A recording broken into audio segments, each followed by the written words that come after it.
Good afternoon. आप लोगों को हमने last factor effects of humidity and temperature on sound हमने पढ़ा था, तो आज उसी से रिलेटेड हम न्यूमेरिकल सॉल्व करने वाले हैं। पेज नंबर 28 है, यूनिट नंबर 11 है आप लोगों का, और ये फर्स्ट न्यूमेरिकल है जो हम सॉल्व कर रहे हैं। A sound wave has a frequency of 6 kilohertz of waves length 25 centimetre. How long will it take to travel 1.5 kilometres. तो इसके लिए सबसे पहले जो है वो हमें क्या करना है, डेटा बनाना है।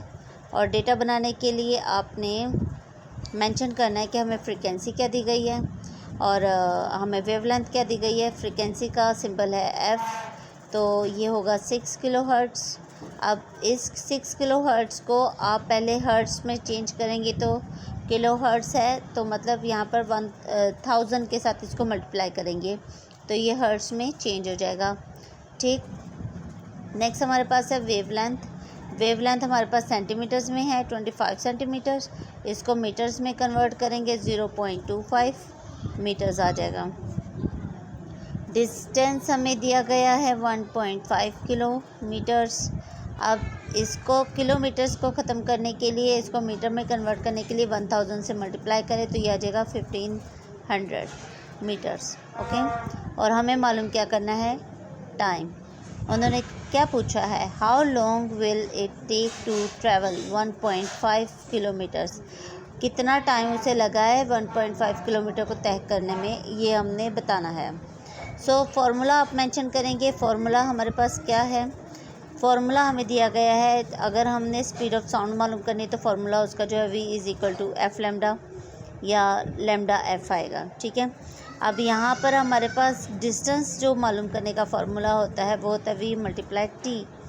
तो यहाँ पर t मालूम करना है हमने।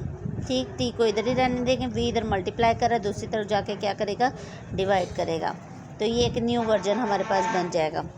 अच्छा, यहाँ पर अब आप सोल्यूशन लिखेंगे थर्ड स्टेप के अंदर, जो कि हम सोल्यूशन यानी कि फार्मूला को सॉल्व कर रहे हैं। तो v हम पहले मालूम करेंगे कि v हमारे पास क्या है, तो v का फार्मूला लगाएंगे, ये आ गया जी 0.25 मीटर्स, जो हमने मल्टीप्लाई करने के बाद निकाला। 6000 हर्ट्ज़ आ गया। ठीक है, इन दोनों को आपस में मल्टीप्लाई किया तो 1500 मीटर पर सेकेंड हमारे पास आंसर आ गया, ये आया v। अब v पता चल गया है हमें, तो हम अब t मालूम करेंगे। तो t मालूम करने के लिए हमारे पास ये जो नया फार्मूला हमने बनाया था ये लगाएंगे, t = d/v। सही, अब यहाँ पर अब d की वैल्यू क्या हमारे पास यहाँ पर दी गई है 1500, हम वो मेंशन करेंगे और इसको डिवाइड कर देंगे किस पर, ये हमारे पास जो वैल्यू आई है v की वैल्यू जो हम लोगों ने यहाँ पर नहीं निकाली है, ये हम लगाएंगे। इन दोनों ने आपस में एक दूसरे को कैंसिल कर दिया, तो अब आपके पास जो टाइम आया है वो आया है 1 सेकेंड।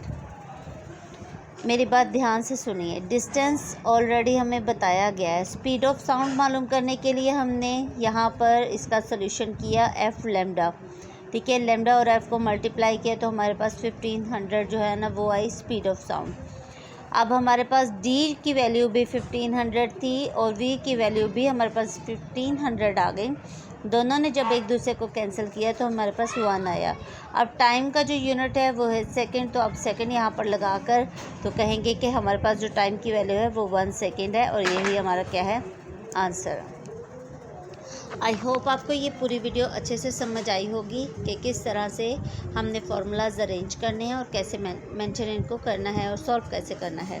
अगर आपको ये वीडियो अच्छी लग रही है और समझ आई है और कोई चीज़ नहीं समझ में आई तो आप मुझसे लाजमी पूछिए। Thank you so much.